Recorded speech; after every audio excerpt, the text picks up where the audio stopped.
علی بھائی، اگلا سوال ہے کہ اگر کوئی غیر مسلم دین پر تحقیق کے دوران مر جائے اور وہ اسلام تک نہ پہنچ پائے تو ایسے آدمی کے ساتھ اللہ تعالیٰ قیامت کے دن کیا معاملہ فرمائے گا؟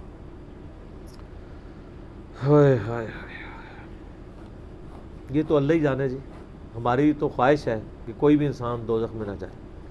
ہم تو ایک بلی کو دوزخ میں گرتا ہوا برداشت نہیں کر سکتے، لیکن دوسری طرف یہ بھی ایک ریالٹی ہے کہ ان اللہ لا یغفر ان یشرک بہ ویغفر ما دون ذلک لمن یشاء۔ اللہ شرک کو کبھی معاف نہیں کرے گا، اس کے علاوہ ہر گناہ معاف کر دے گا جس کے لیے چاہے گا۔ اگر کوئی شخص موحد ہے، ایک اللہ کا ماننے والا ہے، نبی علیہ السلام کی دعوت اس تک پہنچی نہیں، تو صرف توحید پر ایمان بھی اس کے لیے کافی ہے،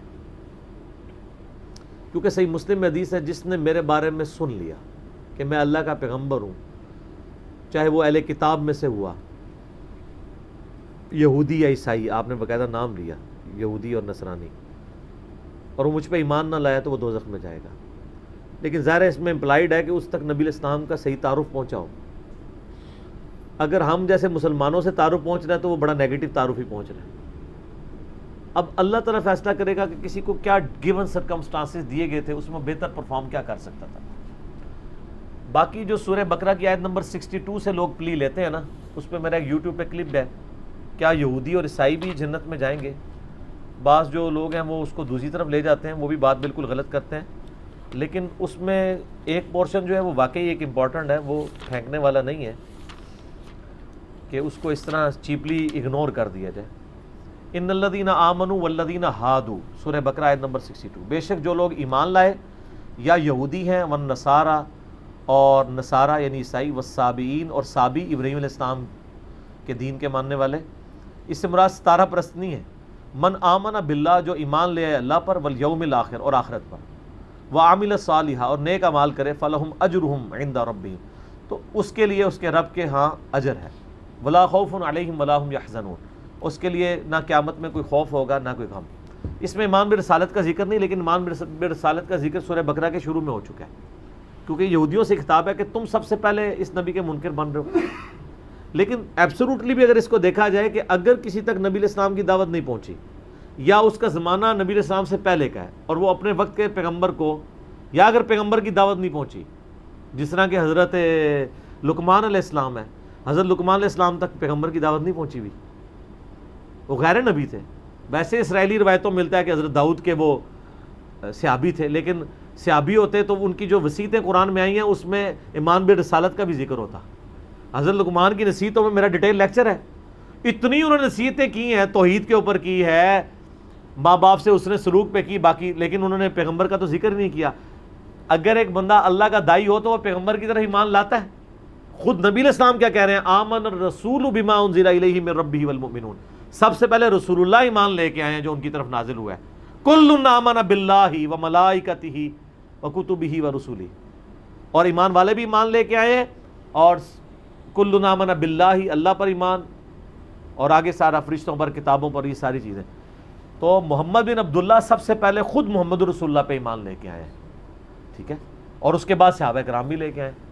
تو یہ واجب، نبی پہ ایمان لانا تو فرض ہے، لیکن حضرت لقمان کے کہیں ذکر نہیں ملتا، انہوں نے کسی، وہ لگتا یہ ہے کہ وہ یعنی التذکیر بآلاء اللہ، فزیکل فینومینا آف نیچر کو آبزرو کر کے اللہ تک پہنچ چکے تھے کہ اس کائنات کو کسی نے پیدا کیا ہے کسی مقصد کے لیے، تم چٹانوں میں چھپ کے بھی وہ گناہ کرو گے، قیامت الدن وہ لے آئے گا تمہارے سامنے۔ کتنے پیارے الفاظ ہیں۔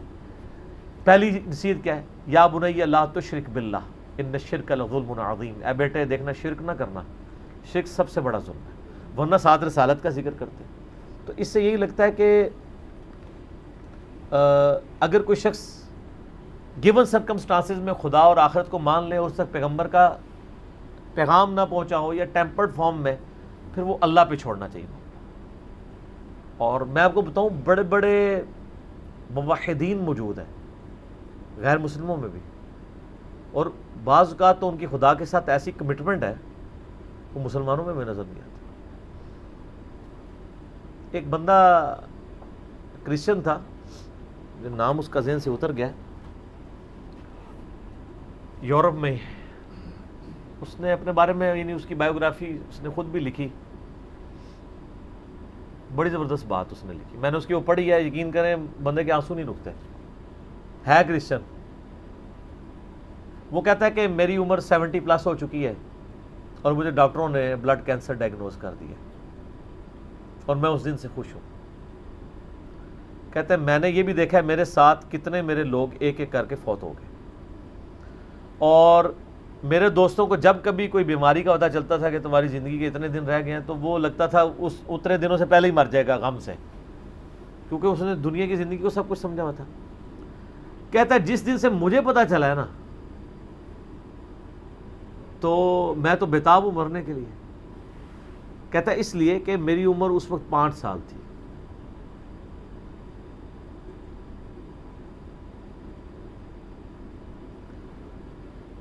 جب میں نے پہلی دفعہ یہ چیز سنی تھی کہ مجھے کسی نے پیدا کیا ہے اور اس گارڈ کی ڈیمانڈ ہے کہ میں ہفتے میں ایک دن سنڈے کا دن اس کو دوں،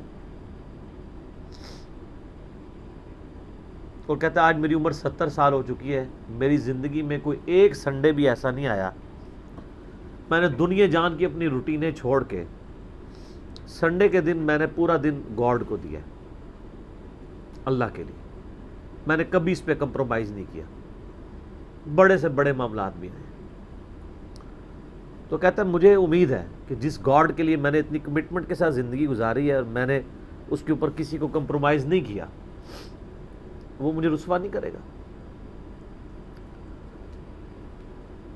تو کیا ہمارے مسلمان بھی یہ دعویٰ کر سکتے ہیں؟ کتنے مسلمان جو کہ جی ہم نے جب سے سنا ہے کہ 5 وقت کی نمازیں ضروری ہیں، میری زندگی کی ابھی نماز نہیں کوئی چھوٹی. ایسے لوگ جو خدا کے ساتھ کمٹمنٹ رکھنے والے لوگ ہیں، ان کو گیون سرکمسٹانسز میں جتنا اللہ کا تعارف ہوا، نبی علیہ السلام کا پیغام بھی پہنچا تو ٹیمپرڈ فارم میں، وہ اللہ تعالیٰ اس کا معاملہ کرے گا، اور اللہ تعالیٰ کے اوپر کسی کی دھونس نہیں ہے، یہ ذہن میں رکھیے گا. بخاری اور مسلم دونوں میں حدیث ہے، نبی علیہ السلام فرماتے ہیں اگلے زمانوں میں ایک شخص تھا جس کی موت کا وقت قریب آیا تو اس نے اپنی اولاد کو جمع کیا کہ میں تمہارا کیسا باپ تھا. ان کا بڑے اچھے باپ تھے. انہوں نے کہا اگر تم مجھے اچھا سمجھتے ہو تو میری ایک وصیت ہے، جب میں مر جاؤں میری لاش کے ٹکڑے ٹکڑے کر کے اس کو آگ لگانا اور اس کی راکھ کو ہواؤں میں اور پانیوں میں اور کھیتوں میں بکھیر دینا. لئن قدر اللہ علیہ، اگر اللہ تعالیٰ نے مجھ پہ قدرت پا لی تو مجھے ایسا عذاب دے گا کہ کسی کو نہیں دیا ہوگا. یعنی وہ سمجھتا تھا میں خدا کے لیے وہ کمٹمنٹ کی زندگی نہیں گزار سکا. یہ حدیث بخاری مسلم دونوں میں ہے. مشکات میں دوسری جلد میں اللہ کی رحمت کے بیان میں آپ کو ملے گی. نبی علیہ السلام فرماتے ہیں جب وہ فوت ہو گیا اس کے پچھلوں نے یہی کچھ کیا، تو اللہ تعالیٰ نے ہواؤں کو پانیوں کو حکم دیا کہ اس کی راکھ سمیٹو. راکھ سمیٹی گئی، اللہ نے اسے زندہ کر لیا. اللہ نے کہا ہاں بھائی جس چیز سے بھاگ رہا تھا وہی چیز سامنے آ گئی، یہ تو نے کیوں کیا؟ اس نے کہا یا اللہ میں تجھ سے بڑا ڈرتا تھا، میں اس طرح کی زندگی نہیں گزار سکا. اللہ نے فرمایا تیرا یہ یقین تھا کہ تجھے کوئی پوچھے گا؟ بس اتنی بات ہے. کہاں یا اللہ تھا، اور میں یہ سمجھتا تھا کہ اس طرح اگر میری راکھ یعنی کہ بکھیر دی جائے گی مجھے زندہ نہیں کر پائے گا. حالانکہ یہ عقیدہ کفر ہے، لیکن یہ کفر جزوی ہے، کلی نہیں ہے. کلی کفر یہ ہے کہ کوئی شخص کہے کہ مردے کو اللہ زندہ نہیں کر سکتا. اسی لیے میں کہتا ہوں یہ مسلمانوں میں جو جزوی شرک آیا ہوا ہے نا، تھوڑا ہاتھ والا رکھا کرے. جب تک کوئی اللہ کو، اللہ اور محمد کو عبداللہ مان رہے نا، اگر چھوٹے موٹے اس میں شرک آئے ہوئے نا، تھوڑا سا ہاتھ والا رکھیں. آپ ہاتھ والا رکھیں، اللہ کا معاملہ اس کا معاملہ اس کو سمجھائیں ضرور. اس کا شرک جزوی ہے، کلی نہیں ہے. تو کہا یا اللہ اسی لیے تو میں نے کہا تھا لئن قدر اللہ علیہ، اگر اللہ نے میرے پہ قدرت پا لی تو میں تجھ سے ڈر گیا تھا، تو اللہ نے میں تجھے بخش دیا. اللہ کو تو کوئی نہیں پوچھ سکتا نا کہ کسی کو گیون سرکمسٹانسز کیا دیے تھے، ان سرکمسٹانسز کے اندر اس نے کتنا بیسٹ پرفارم کیا. اب مسلمانوں کو بھی ذرا دیکھنا چاہیے کہ ان کو گیون سرکمسٹانسز کیا دیے گئے ہیں. ہم بالکل دین کے کنارے کنارے چل رہے ہوتے ہیں منافقین کی طرح. کیا ہم اپنے دنیاوی معاملات میں بھی کنارے کنارے چلتے ہیں یا فرنٹ سے لیڈ کر رہے ہوتے ہیں ہر مسئلے میں بڑھ چڑھ کے؟ دین کی بات آ رہی نال ہی کھوتی مر جاتی ہے، یعنی گدھا مر جاتا ہے. پرانے زمانے میں محاورہ بولا جاتا تھا نا، فلانے دی کھوتی مر جانا یا گدھا مر جانا. جب وہ کام کی باری ہے تو ساتھ ہی گدھا مر گیا. اور کوئی اور اس میں ہمارے ساتھ کوئی ہمدردی بھی نہیں کرتا. میں اکثر کہتا ہوں کہ آپ دن کے وقت اپنے موٹر بائک کی ہیڈ لائن آن کر کے نا 1 کلومیٹر بھی سفر نہیں کر سکتے. آپ کو راستے میں کئی بندے ایسے ایسے اشارہ کریں گے، لیکن آپ ایک مسجد میں 50 سال تک بغیر سنت کے طریقے کے نماز پڑھتے رہے، کوئی بھی آپ کو ایسے ایسے نہیں کرے گا، کیونکہ وہ آپ کے شر سے ڈرے گا. آپ بھی مجرم ہے، اور وہ اس لیے مجرم ہے کہ اس کو چاہیے کہ وہ دیکھے. مجھے بتائیں، آپ کے سامنے ایک نابینا شخص ہے اور وہ ایک گڑھے میں گرنے والا ہے، تو آپ چیخ نہیں مار دیں گے ایک بار؟ اور وہ نابینا بھی آپ کی چیخ کو بھول کے کہے گا شکر ہے اس نے بچا لیا. لیکن دین کے معاملے میں آپ کسی کو پیار سے، محبت سے، کسی طریقے سے بھی سمجھانے کی کوشش کرے تو وہ آگے سے آپ کو دشمن سمجھتا ہے، لیکن دنیاوی منفعت میں نہیں سمجھتا. کہتا ہے مہربانی سر، بڑی مہربانی. دین کے معاملے میں، اور دین کا یہ حال ہے کہ سب سے آخری پرائرٹی پہ ہے. بچہ بھی اسکول میں داخل کرانا 10 بندوں سے مشورہ ہوتا ہے، اور دین یہ ہے کہ جس آپ فرقے کی محلے کی مسجد میں پیدا ہوئے ہیں آپ کا وہی فرقہ ہے. ٹوٹل یہ آپ کی تحقیق ہے. میری جو پچھلے دنوں جو ویڈیو ایک چھوٹی سی چڑھی تھی، زندگی بدلنے والی گفتگو، اس میں نے یہی تو رونا رویا ہے کہ ادھر تو پی کے والا ہی معاملہ چل رہا ہے. تحقیق کا مطلب یہ سمجھتے ہیں کہ اچھا اب میں نے تحقیق یہ کرنی ہے کہ چونکہ میرے محلے کی مسجد بریلویوں کی ہے تو بریلوی کون ہوتا ہے جس کو یہ کام کرنے چاہیے. وہ اس طرف نہیں جائے گا کہ میں اسلام کو دیکھوں، وہ بریلویت دیوبندی اہل حدیث شیعہ کی طرف جائے گا. یہ آپ نے دیکھا کتنا فرق ہے. کوئی بندہ کہ جی میں تحقیق کر کے مسلمان ہوں. جتنے بریلوی دیوبندی اہل حدیث بیٹھے ہوئے وہ اس لیے کہ ان کے باپ دادا تھے یا انہیں محلے کو وہ مسجد لگتی تھی. تو سر میرا ایک معصومانہ سا سوال ہے کہ اگر آپ کے محلے میں قادیانی کی مسجد عبادت گاہ لگتی ہوتی یا آپ کے ابا جی قادیانی ہوتے تو آپ ماشاءاللہ بہت تحقیق کر کے مسلمان ہو جاتے. قادیانی ہوتے. اور دوسری طرف حال یہ ہے کہ جاہل سے جاہل آدمی بھی میرا جیسا کپڑا خریدنے جائے نا، کپڑے کو ایسے کر کے ضرور دیکھتا ہے، لیکن دین کے کسی عمل کو ایسے کر کے نہیں کوئی دیکھتا کہ یار نماز، یعنی ہر ایک کو نہیں پتا کہ کوئی اس طرح نماز پڑھے کو میں چیک ہی کر لوں یا نماز کس طریقے پہ. اور کوئی اتنا لمبا کام بھی نہیں ہے. ایک مسئلے کو چیک کریں گے زیادہ سے زیادہ 1 یا 2 دن لگ جائیں گے، چلو 1 ہفتہ لگ جائے گا. سیریس لیں اللہ کو، کوشش کریں تو انشاءاللہ اللہ تعالیٰ حق تک پہنچائے گا. تو باقی یہ اللہ کے فیصلے. سر آخرت کے معاملے میں ڈرتا ہوں. یقین کریں کہ خدا بڑا بے نیاز ہے. ہمیں تو اپنی آخرت کی فکر ہے، سیدھی سی بات ہے. ہم تو کہتے ہیں اللہ تعالیٰ ہماری غلطیوں سے درگزر فرمائے، چاہیے کہ ہم لوگوں کے بارے میں فیصلہ کریں. میں تو اپنے بدترین دشمنوں کے بارے میں بھی قطعاً یہ یعنی جرأت نہ کروں کہ میں ان کی آخرت کا فیصلہ کر دوں. Not at all. آپ دیکھیں میں یزید کے بارے میں، میرے بارے میں میں بڑا سخت رویہ رکھتا ہوں، لیکن کبھی آپ نہیں سنیں گے کہ میں نے اس کو کہا ہو کہ وہ جہنمی ہے. آخرت کا فیصلہ اللہ نے کرنا ہے. دنیا میں ڈنگے کی چوٹ پہ جس نے غلط کیا اسے غلط کہیں گے. آخرت کا معاملہ جو ہے وہ چونکہ اللہ کے پاس ہے، اللہ کا فیصلہ ہے جس کے ساتھ جو معاملہ کرے. تو صرف جو دنیا کی جوڈیشری میں مقدمہ پیش کر کے آپ نے نہیں جیتنا. اللہ تعالیٰ نے صرف شواہد کی بنیاد پہ فیصلہ نہیں کرنا، گیون سرکمسٹانسز بھی دیکھنا ہے. میں اس کی چھوٹی سی مثال آپ کو دیتا ہوں، آپ بھی اس کو مانیں گے. مجھے بتائیں، ایک شخص خانہ کعبہ شریف سے 2 کلومیٹر کے فاصلے پہ اس کی کوٹھی ہے اور اس کا مکے میں کروڑوں کا بزنس ہے. اس کے پاس 3-4 ایئر کنڈیشن گاڑیاں ہیں اور وہ ایئر کنڈیشن گاڑی میں بیٹھ کے ساری نمازیں آ کے حرم شریف میں پڑھتا ہے. کام جو اور کوئی نہیں. 1 لاکھ نماز کا ثواب یا 1000 نمازوں کا ثواب یا 10,000 نمازوں کا ثواب لے رہا ہے. اور ایک شخص پاکستان میں ہے اور اس کا حال یہ ہے کہ وہ جون جولائی کی تپتی دوپہر میں روڈ کے اوپر لک ڈالنے کی اس کی ذمہ داری ہے، اور اسی سے جو تھوڑی سی مزدوری اسے ملنی ہے اس نے جا کے بال بچوں کا رزق خریدنا ہے. ظہر کی نماز کا ٹائم ہوتا ہے، مسجد وہاں سے دور ہے، اس کے پاس سواری بھی نہیں ہے، پیدل جا نہیں سکتا کیونکہ پیچھے سے نوکری سے نکال دیا جائے گا.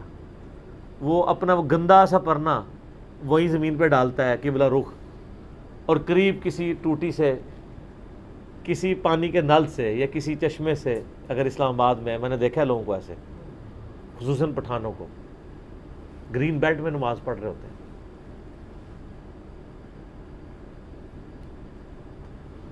اور وہاں پہ بغیر جماعت کی وہ قبلہ رخ کھڑے ہو کے نماز پڑھ لیتا ہے. آپ یہ کہیں گے کہ اس کو 1,00,000 ضرب 27 جماعتیں 27 لاکھ نمازوں کا ثواب مل رہا ہے اور اس بیچارے کو ایک نماز کا ثواب مل رہا ہے. میتھمیٹیکلی تو آپ کی ایکویشن ٹھیک ہے, لیکن اللہ نے تو گیون سرکمسٹانسز بھی دیکھنے ہیں. یہی وجہ ہے کہ نیکیاں تولی جائیں گی, گنی نہیں جائیں گی. گننے میں آئے تو سعودیہ والا پار, اور تولنے پہ آئے تو اس کی ایک نماز اس کی 27 لاکھ نمازوں پہ باری ہو جائے گی. جی سر, 1 روپے کے 1000 نوٹ پڑے ہوئے ہوں اور دوسری طرف 5000 کا ایک نوٹ پڑا ہوا ہو, تو ورتھ کس کی زیادہ ہے؟ ایک نوٹ کی. یہ 1000 اس کا مقابلہ نہیں کر رہے. کیوں؟ اس کی ورتھ زیادہ ہے. اللہ نے سرکمسٹانسز میں دیکھنا ہے. ایک ملٹی نیشنل میں جاب کرنے والا بندہ ایئر کنڈیشن کمرے سے اٹھ کے اٹیچ باتھ روم میں وضو کر کے بالکل قریبی ایک ایئر کنڈیشن مسجد میں جا کے نماز جماعت سے نہ پڑھے اور اپنے دفتر میں مصلی ڈال کے 2 منٹ میں فارغ ہو جائے, اس کی جماعت معاف ہو جائے گی؟ اس کی تو معاف ہو سکتی ہے جو روڈ کے کنارے یہ کر رہے ہیں, کیونکہ اس بیچارے کے گیون سرکمسٹانسز کیا. تو اس لیے سر آخرت کے فیصلے نہ کیا کریں, ڈر جائیں. جتنا آپ کو اللہ کا خوف ہوگا نا, آپ آخرت کے بارے میں ڈریں گے. حقیقت بات ہے. اور پازیٹیو رہیں. میری وائف کا میرے ساتھ جھگڑا ہی رہتا ہے. میں بہت نیگیٹو چیزیں بھی لوگوں کی آبزرو کر کے نا, جب مجھے بالکل نظر آ رہا ہوتا ہے شواہد کی بنیاد کے اوپر بھی, میں درگزر کر دیتا ہوں. تو وہ آج بھی مجھے صبح کہہ رہی تھی کہ ایسے کیوں ہوتا ہے. میں نے کہا غصہ مجھے تم سے زیادہ آتا ہے, میری طبیعت زیادہ تیز ہے. کیا اتنی تیز تو نہیں ہوگی جتنی وائف کی ہے, وہ زیادہ ہی تیز ہے, لیکن میری طبیعت بھی بہت تیز ہے. لیکن میں جب یہ سوچتا ہوں کہ یار اس کو جو اللہ نے حالات و واقعات دیے تھے, اگر مجھے دیے ہوتے شاید میں اس سے بھی برا آدمی ہوتا. تو ہو سکتا ہے یار اس کو حالات ہی ایسے ملے ہوں. ساس بھی کبھی بہو تھی. ایک بہو اپنی ساس کے بارے میں اس وقت بات کر سکتی ہے جب وہ ساس بن کے اچھا پرفارم کرے اور پھر اپنی بایوگرافی لکھے کہ ہاں جی میری ساس تو یہ تھی اور میں یہ آئیڈیل ساس ثابت ہوئی ہوں. اللہ کے فضل سے میں نے تو آج تک کوئی ایسی ساس نہیں دنیا میں دیکھی. وہ جب بہو ہوتی ہے نا, وہ اسی وقت ہی وہ آئیڈیل ساس کی کوالٹیز بتا رہی ہوتی ہے. جب اس پہ وہ حالات و واقعات آتے ہیں تو وہ اس سے بھی ورس پرفارم کر رہی ہو. اور یہ دیکھا ہے, اسی کو کہا جاتا ہے نا خدا گنجے کو ناخن نہ دے. تو شکر کریں کہ